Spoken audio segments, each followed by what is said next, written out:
crispy.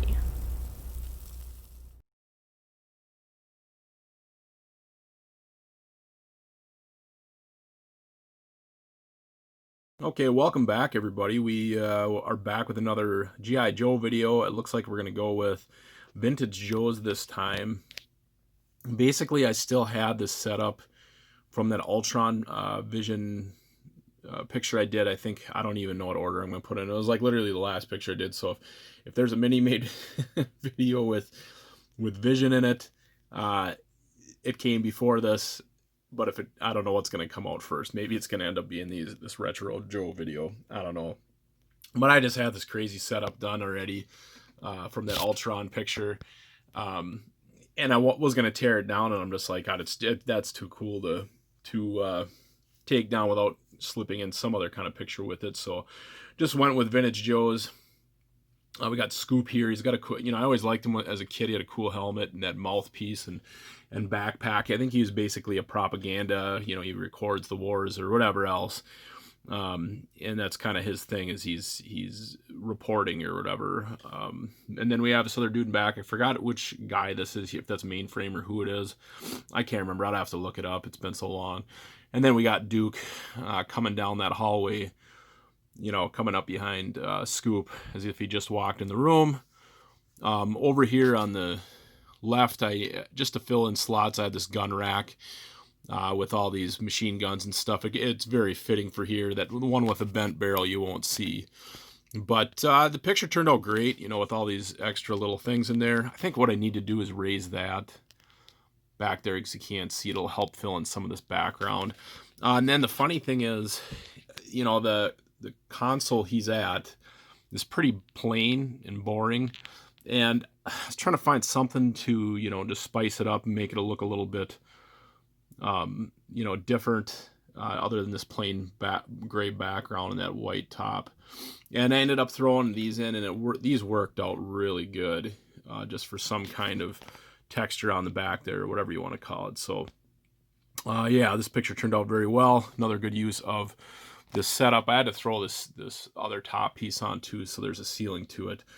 Otherwise, we would have been seeing that blue background or whatever. So, yeah, it's turned out very well. I really like it.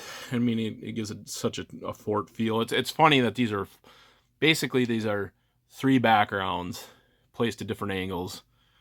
And it just gives the whole appearance like I got a whole room here, and obviously not true. And then these ramps from Luke's really add something extra to it. So, anyways, let's go on to the next picture.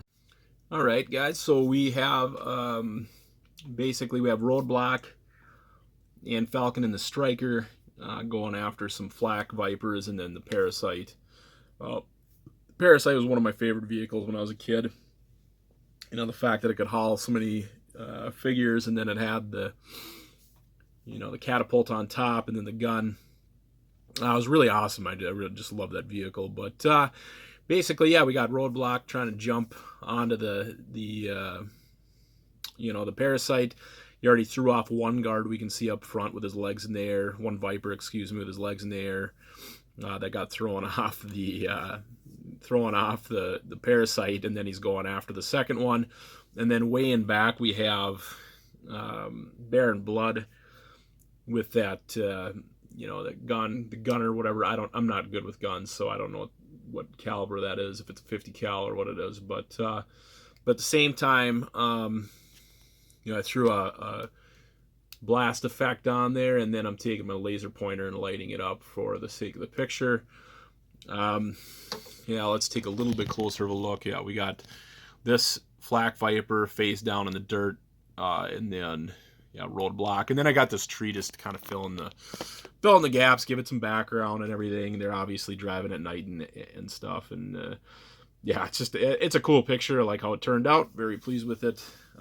It's kind of fun. There's no floor to this, and then I did throw this polyester fuzz up front just to kind of give it a little bit more life with the the chase scene kicking up dirt and everything. So yeah, that's about it for this one. Let's go on to another one. So our next picture is these hydro vipers, just kind of getting into their water tank. This is supposed to be kind of like a underground, base that you would be able to go, jump in the water and swim out of it or whatever is basically what the setup is. But that works well. I got a locker on the left-hand side. I got this Hydro Viper. I only got one complete Hydro Viper. I don't even have the lines from their mast to their tanks.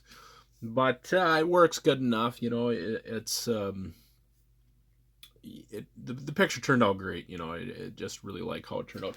One thing, the more I look at it, I already have my finished picture, but it kind of does need some filling in. So I think what we're gonna do is throw this just random piece in back, and it kind of helps fill out. It's nondescript what exactly that is, but it helps fill in a little bit of the background to where it's not just that boring.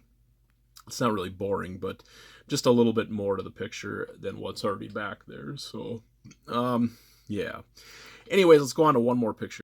All right, so I got some snow vipers, chasing these two on a snowmobile. Just this one really turned out well. I have this fuzz that you'd get from a craft store for those Christmas decorations, which works very well. It's cheap, and these trees came from a craft store too, with the frosted tips. Works great for pictures, winter pictures. It just gives it an extra winter look. So definitely worth a purchase. It came with like a ton of these trees, but yeah, and then just basically getting my snowmobile set up with the Snow Vipers set up symmetrically to them. And then I basically tacked on these stands so I could pose them that way without them falling over. But yeah, it really worked out well. Really like how this turned out. There's multi-levels in there to give it a hill terrain look. And then, of course, I got my fluorescent ball back there. I don't know what it is about this blue background with a red light that gives it a cool purple look that I really like. I mean, it eventually fades into blue toward the top, but man, does that look cool. But yeah, that'll do it for this video. Looks like it beat out the Mini-Mates. I got some cool Mini-Mate shots coming next. Basically, the two that I got done are Vision and then a Beast and Iceman team up. So those are coming down the pipeline. But anyways, hit that like and subscribe button. You guys will see you at the next video. Check out the description of this video too for the link to my Facebook page. It has all my G.I. Joe pictures on it. But otherwise, we'll see you guys at the next video. Bye now.